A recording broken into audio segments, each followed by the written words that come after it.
The Lakers are 0-3 and the Jazz are 3-0.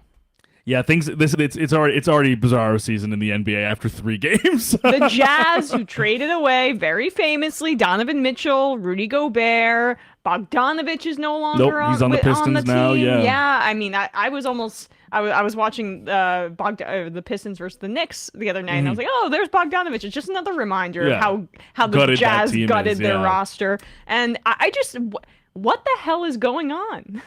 If the Lakers keep this up. I think the Pelicans still, and let me just check Tankathon really quickly. The Pelicans still hold, and the that's Laker the pick, case. right? The Laker pick from the Anthony Davis trade. So the Pelicans could once again, even if they have more success this season and Zion is able to stay healthy, they could once again be back in the draft lottery because of the damn Lakers. And wouldn't that be poetic? Yeah, and it's that gives chills down my spine, especially seeing how the Pelicans have started off the season. I mean, I know Zion got a little banged up. He fell on his back pretty hard in the last game. Hoping that he's all right, but that team firing on all cylinders is scary to watch. They are like a well-oiled Mm-hmm. machine. Like Zion, CJ McCollum and Brandon Ingram at the height of their abilities. They still have their pesky rookies, Yeah. Herb Jones, who's already looking like a elite defensive player.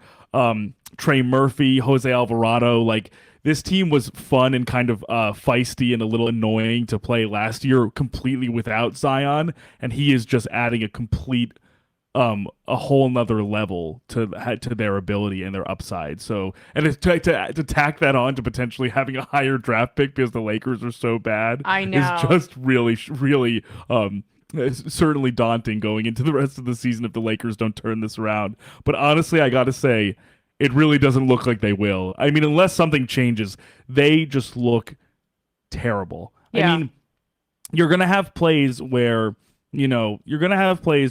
LeBron James does LeBron James stuff because he's still one of the best athletes in the world at 38 years old or 37 years old. And let alone like just the bank of incredible galaxy brain knowledge that one accumulates from playing that much Yeah, basketball. absolutely. Just like he So highest instinctive. IQ guy, great, one of the greatest athletes to ever live. You're gonna have Anthony Davis like doing a few kind of fun things, especially when he actually does what he's supposed to do, which is be around the rim.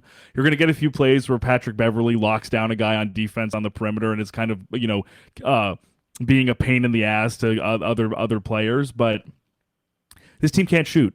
Yeah. This team cannot shoot. Well, This team literally cannot shoot. They are outside of though LeBron, he's going to put up numbers, right. right? Oh, always. Anthony But Davis is going to put up numbers, but yeah, it's like really bad. And I know that Russell Westbrook, it's almost like piling on at a certain point. but it's It's the- it's inexcusable. hard. Yeah, I was just gonna say you can't excuse what he did last night. Where in I want to just pull up a stat for you, just to give you an idea of what happened when Russell Westbrook, in a one possession game against the Blazers with the clock winding down, decided to literally with half the shot clock left, decided to take a guarded mid range jumper that doinked off the rim, and they Of lost the game course. to the Blazers. Kirk Goldsberry from ESPN, formerly of Grantland, a kind of a stat head guy, data viz guy, said Russell Westbrook has made 3 of 17 jump shots this season. 3 of 17.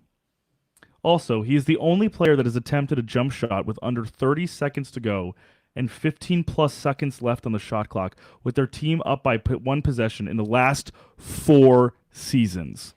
It's almost He's like literally one of one making that low efficiency, low grade play in the last 4 years.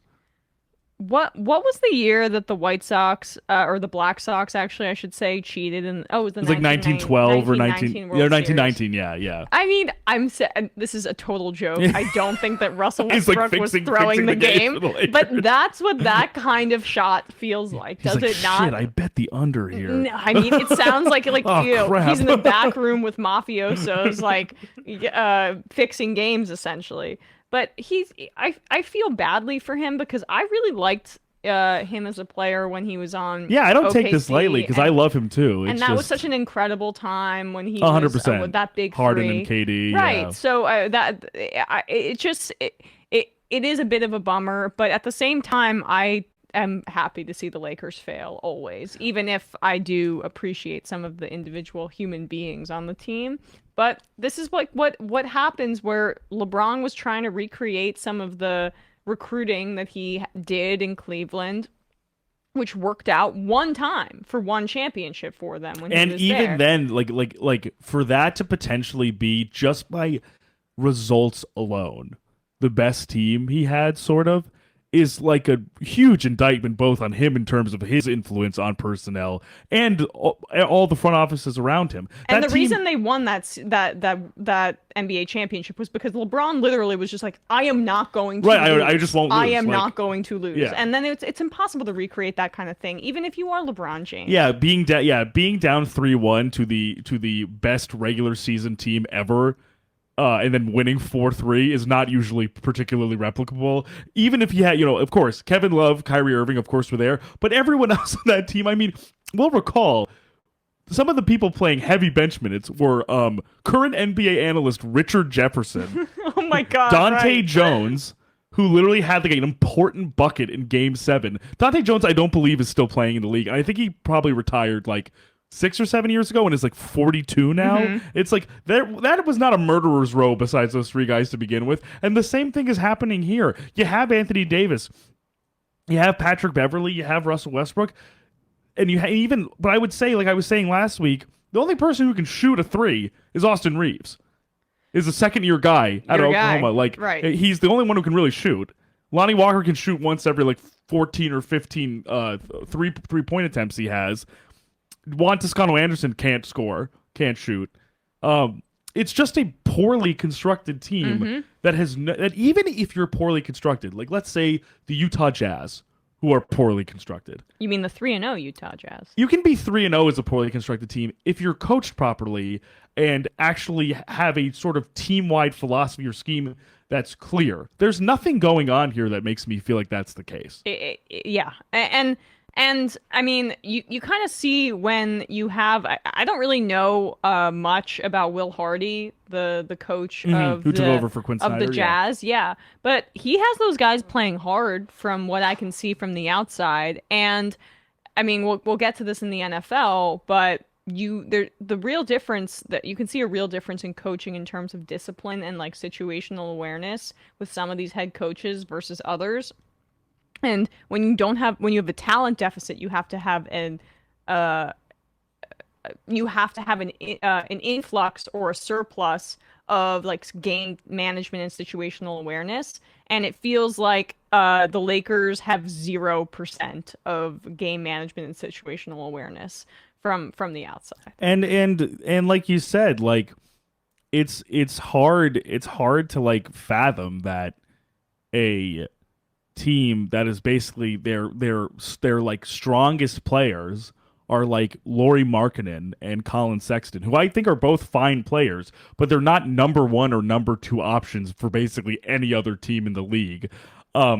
Who have gone up against not only, the new home of Rudy Gobert in the Minnesota Timberwolves, a pretty good team with a lot of Right. good players, the Denver Nuggets, and I don't remember who the other team that they beat was, but they are going against opponents that are not that are frankly just on a pure Better than them. talent on paper level, like star power level, just better than them, and they're winning these games. Who knows how long this will last? It's 3 games out of an 82 game season, but at any rate, you don't want to be the Los Angeles Lakers. You don't want to be LeBron James, Anthony Davis. You don't want to be new head coach Darvin Ham and look worse than the Utah Jazz, who literally, very transparently, just presided over a massive fire sale via all of the talent on that roster, except Yeah. for essentially Mike Conley. Maybe they Freaky Friday'd. That's the thing. Yes, exactly. Right. The two organizations. Yeah.